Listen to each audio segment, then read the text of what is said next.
from the conspectus of views taken in the decision of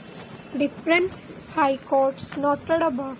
it is clear that the liability of a common carrier under the Carriers Act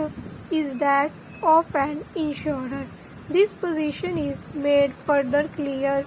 by the provision in Section 9, in which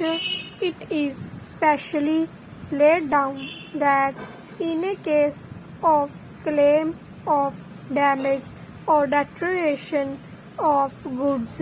entrusted to a carrier, it is not necessary for the plaintiff to establish negligence, even assuming that the general principle in the case of liability is that the party who alleges negligence against the other must prove the same.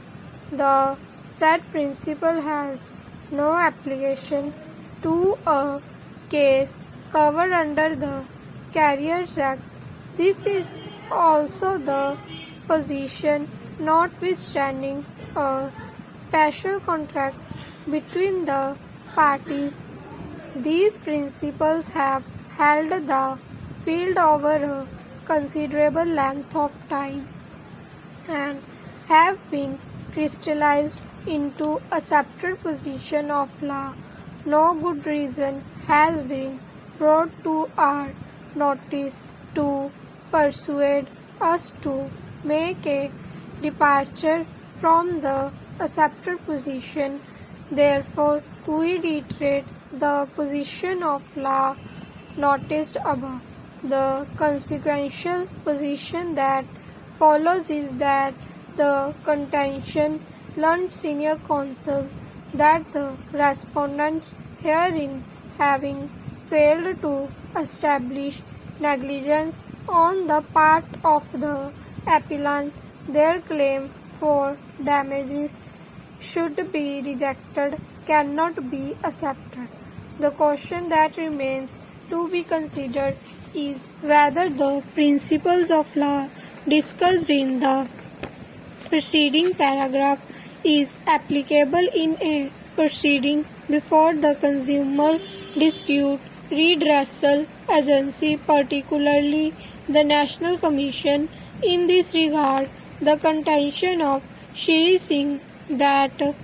the use of the term suit in Section 9 of the Carriers Act shows that the provision is applicable only to the cases filed in civil court and does not extend to proceedings before the National Commission, which is to decide complaints by consumer. Following a summary procedure elucidating the point, Shri Singh submitted that in a proceeding before the National Commission, the general principle that the burden to prove negligence lies on the party alleging negligence should be applicable. Though the position may be different in a suit filed in a civil court, the term suit has not been